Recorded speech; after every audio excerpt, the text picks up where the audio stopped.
There's nothing more exciting than coming up with a musical idea that you like, and there is nothing more frustrating and disheartening than looking at that idea again and again and having no idea what you're going to do with it. That's the place that I've been in for the last couple of weeks with my song Millennial Dreams, and in this video I'm going to talk a little bit about how I dug myself out of that rut. The reason this matters for you is because I had to actually implement a process for finishing the song. I couldn't just stare at the wall and wait for inspiration to strike. And maybe that's a process that you could export and then import into your own practice. It is possible, however unlikely.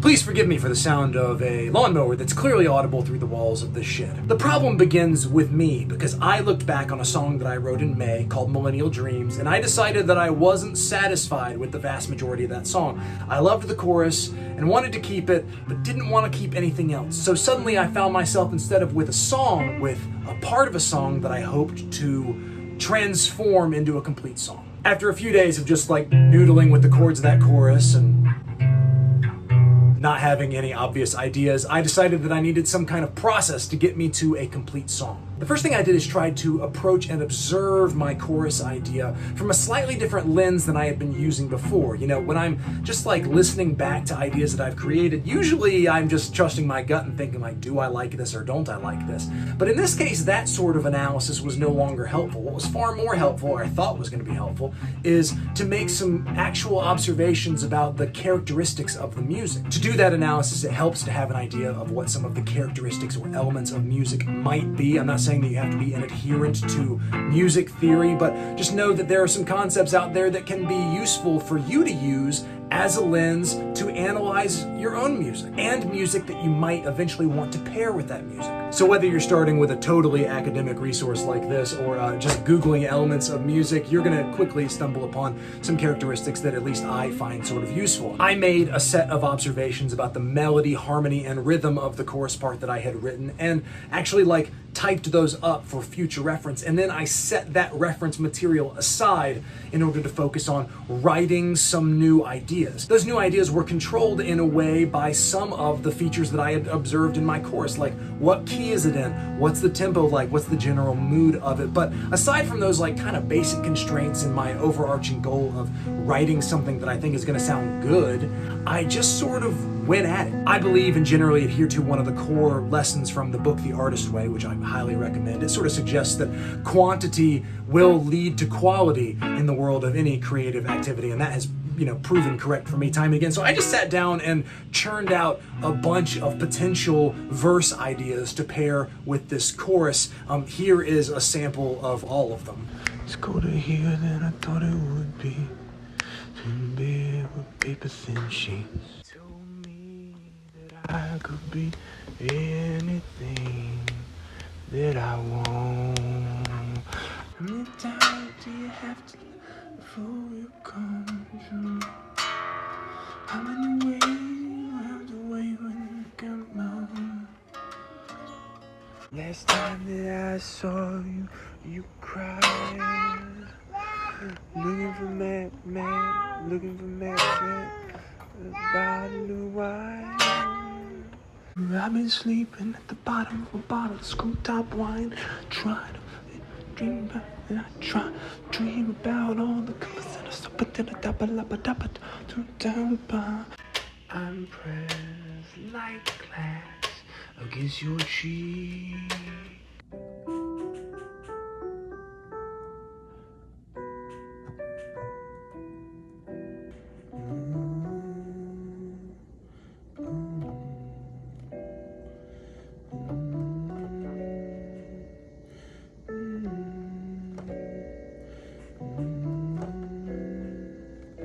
That's nice. Like a shadow in a street light, like a full moon in a cloudy sky. A lot of variety there, which is exactly what I was going for, and one of the reasons why I kept reaching for new instruments to accompany myself. It's because with those instruments in my hands, or in some cases without an instrument in my hands, I just tend to come up with different ideas, and that was my ultimate goal, to have a stack of potential candidates for this future verse that were all fairly different from one another, so that it was easy for me to kind of make distinctions and maybe eventually make a choice. With that stack in hand, the next step was to make it significantly smaller, and I did that by just listening back to the demos and thinking, do I even like this? You can think of it as sort of like the rose ceremony from those old bachelorette shows where like roses are given to the good ideas and everybody else is sent home. I ended up giving out 2 roses in that ceremony, and I honestly felt like I loved the 2 ideas equally, which made it, of course, extremely hard to choose which one of them I was going to use. The first idea that I loved is what I was calling in my head the stately stairway, because when I was writing it on the piano, I felt like I was just like walking stair-like up the keys. Here's what that sounds like in a context that's right next to the chorus.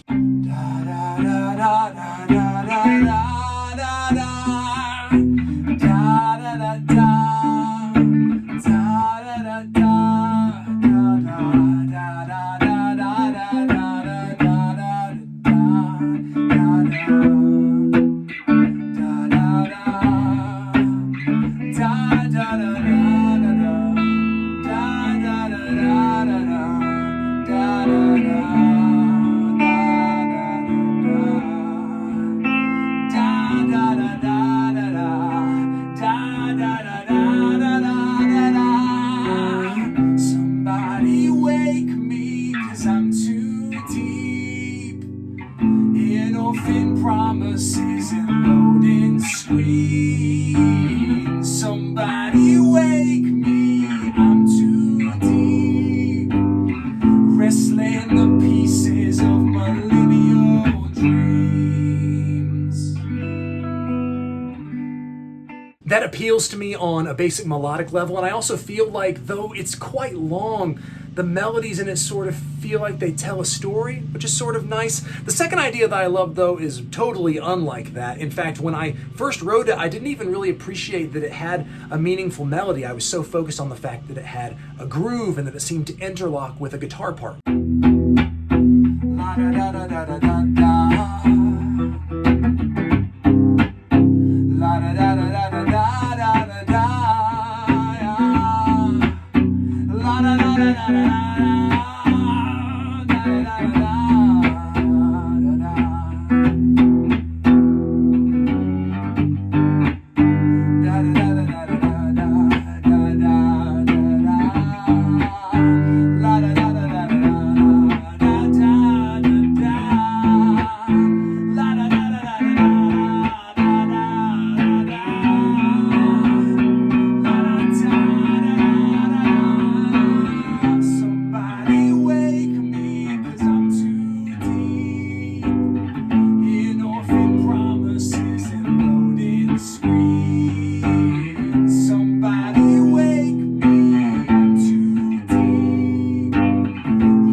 How was I supposed to choose between those 2 ideas that I loved? Well, I ended up going back to the list of traits, of musical features that I observed in the chorus that I was trying to find a match for, and sort of treating it like a puzzle piece. I wanted to see how the features of these 2 new ideas fit in with, complemented, supplemented, whatever, what was happening in the chorus. So I did all that in a spreadsheet that looked like this.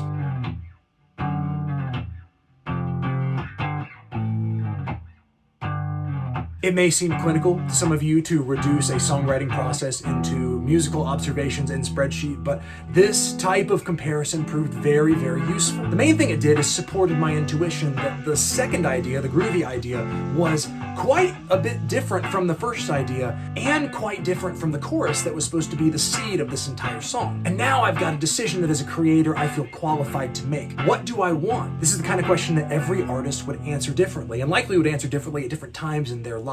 I face that question with the perspective of thinking genuinely that if I could find one fault in most of the recordings that I do, it's that they're kind of samey. They don't include enough contrast, they don't include enough dynamics, they don't include things that I think of as like structural hooks that make the song seem interesting as it develops. So I decided that I'm going to use the second idea, the groovy idea, as the verse in this song. And with that decision in the rearview mirror, I remain very, very happy with it. I have played through the song using that verse and my original chorus idea several times, and I really, really like the contrast that it's creating. I really like the dynamics that it's creating. I think it makes it obvious that the chorus has arrived. It makes it easier for the listener to go, oh, I guess this is the chorus, maybe I should pay attention. And I hope that both of the ideas are strong enough to justify that attention. I'm not really the ultimate judge of that. What I do know is that the ideas are good enough for me to feel satisfied with the writing stage of this process and ready to move on to the recording stage. I suppose that recording process will be the subject of the next video. Until then, take care of yourself. Thank you so much for watching this video. I always appreciate your time.